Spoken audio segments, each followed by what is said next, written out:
Beautiful people, what's good? Welcome to another episode of 2 Feet Bare Creps. You know who it is, it's your host, Phoenix the Fireboy, aka P. Have you got enough creps? Aka one man can never have enough creps, P. Aka thank God my daughter ain't the same size as me, or else her collection will be my collection, or vice versa, P something. You know what it is, the guy with too many aliases. I'm back again. Hope you lot are good.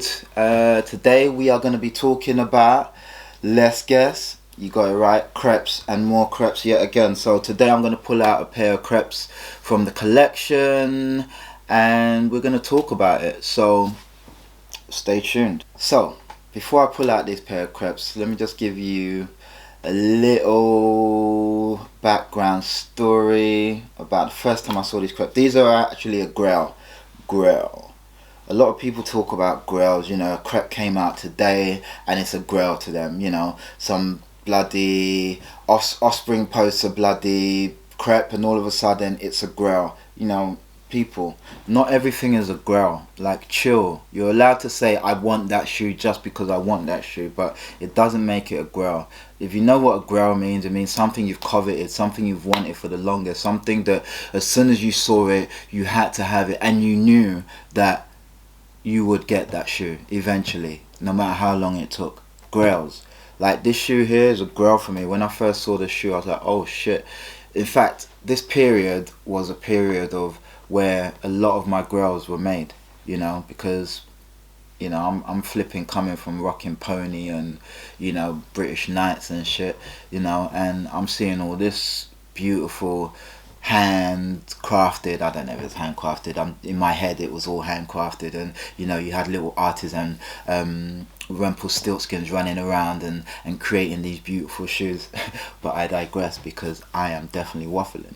But yeah, it's definitely a grail to me. And, you know, the period that these shoes came out in, there was just a period of amazing, beautiful, innovative, new shoes, you know. And for someone who's 12 years old at the time, you know, it's like, oh my god, this is a beautiful thing. Anyway, enough of this. The shoe I'm talking about is the AirTech Challenge 2, released in 1990. And the first time I saw it, I'd just come back from Nigeria. I'd started school. Well, I say I've been living in Nigeria for about 5 years. I'd started school and I think I saw a kid with them on, or either I saw a number of kids with them on, but I also saw them in the, what's the thing, Lost and Found. You know, when if you didn't have PE kit or you forget your PE kit, you had to go Lost and Found.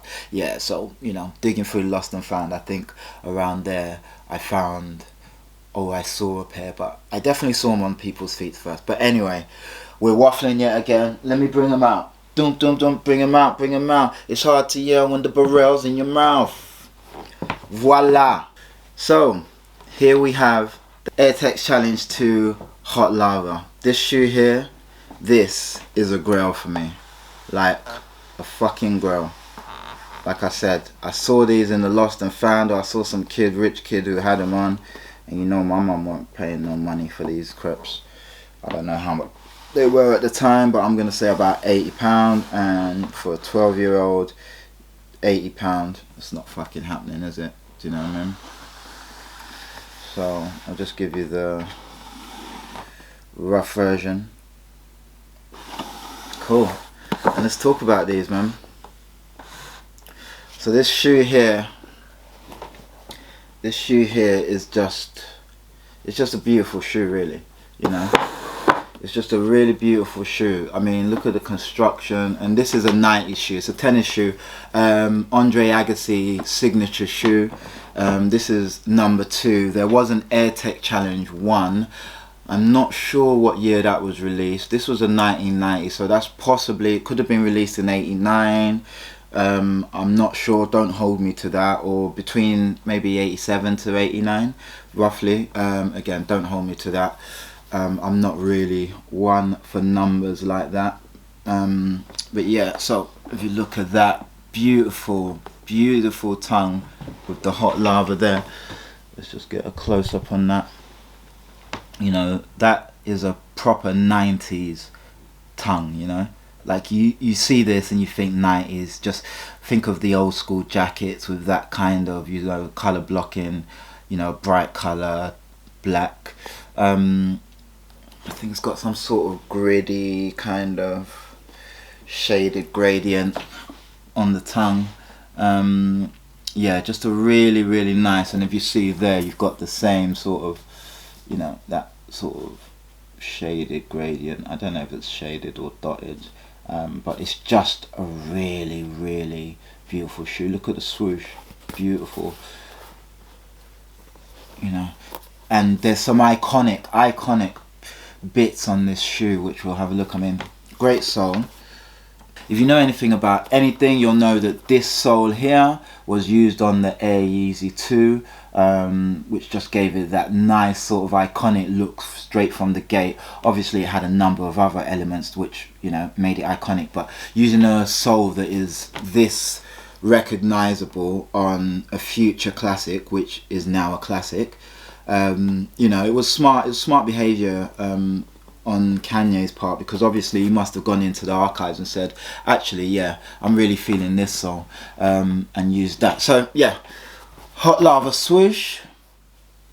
As you can see, you got that sort of gradient bit on the, I guess you'd say that's a side heel panel. Black Nike Air, sorry, black heel tab, Nike Air in white.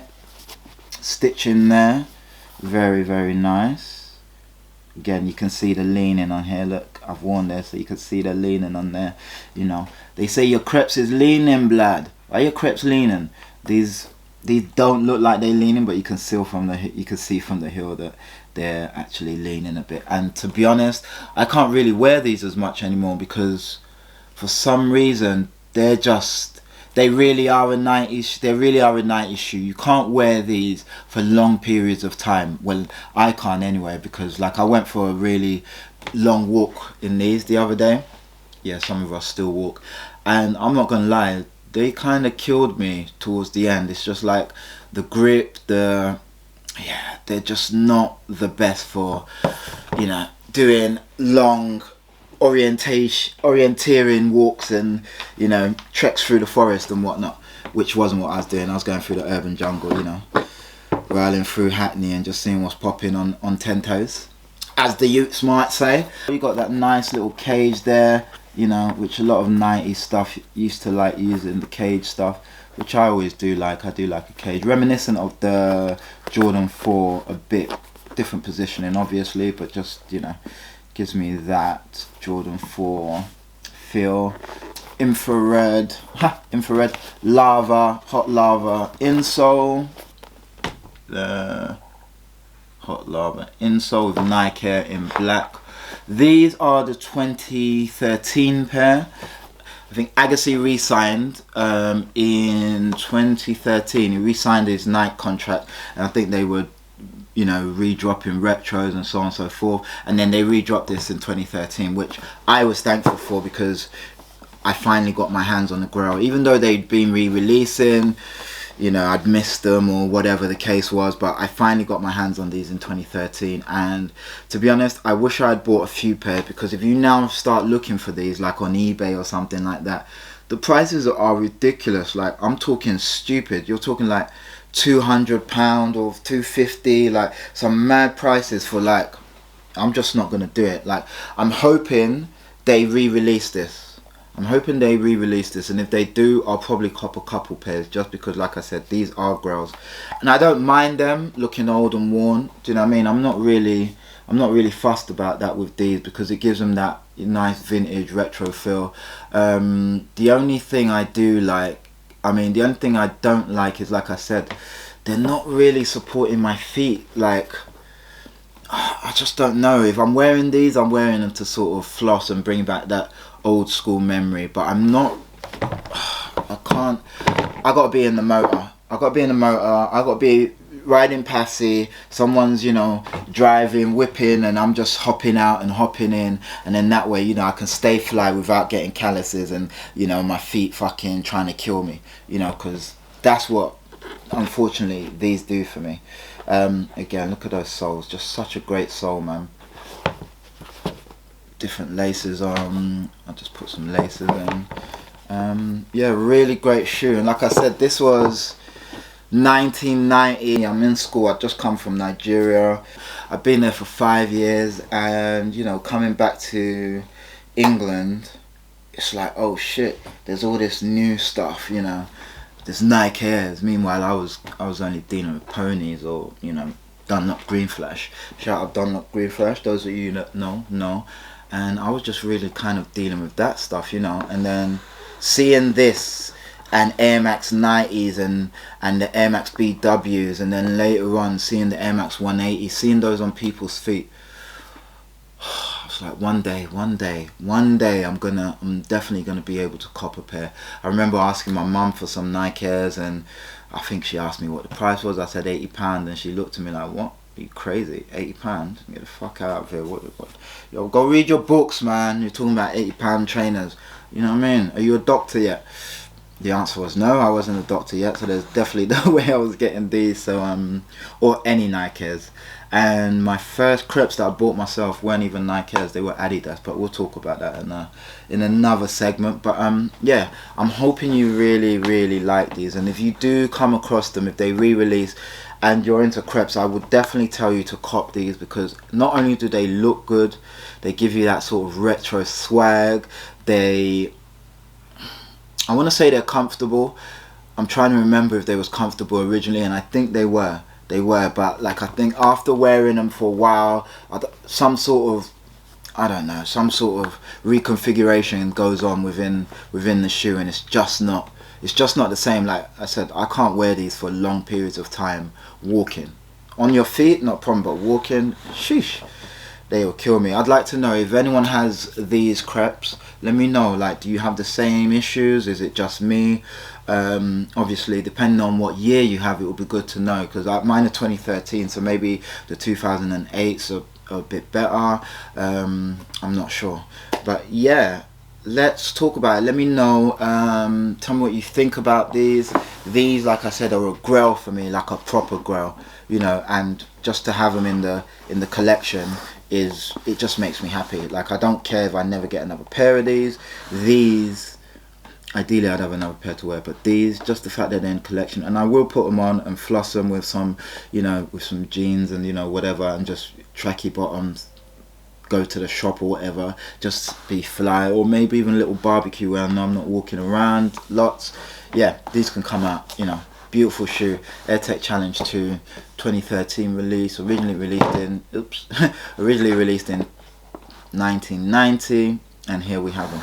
So yeah, thank you once again. It's been 2 Feet Bare Creps, your boy Phoenix the Fireboy, aka P Loves the AirTech Challenge 2, aka Damn Why They Trying to Kill My Feet, aka Let Me Brush My Hair a Little Bit because I'm trying to get these waves out, P, aka thank you once again for subscribing. I love you all, and yeah man, let's do this. Like, comment, subscribe. LOVE, that's love. I love you too, Michael Jackson. Thank you people, peace.